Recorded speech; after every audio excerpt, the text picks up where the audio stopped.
ऐतिहासिक दौलताबाद किल्ल्यावर पुन्हा एकदा भीषण आग लागल्याची घटना घडली आहे। या आगीमध्ये किल्ल्यावरील झाडे झुडपे जळून खाक झालेत। नेहमीच किल्ल्यावर आगीच्या घटना वाढत असल्याने किल्ल्यातील सुरक्षेचा प्रश्न पुन्हा एकदा ऐरणीवर आलाय।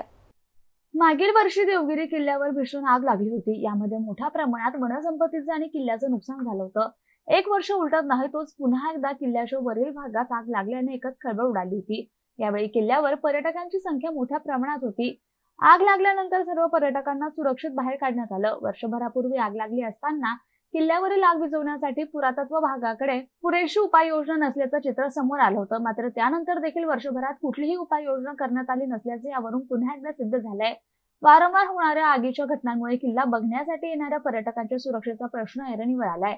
सकाळी गेलेल्या जवळपास 150 पर्यटकांना सुरक्षित बाहेर काढून दुपारी 12 वाजेपासून पर्यटकांना प्रवेश बंद करण्यात आला होता। पोलीस निरीक्षक रेखा लोंढे आणि कर्मचारी तसेच महसूल अधिकारी सूरज गिरी यांनी किल्ल्यावर भेट देऊन पाहणी केली। Javed Shaikh, MCN news, Daulatabad.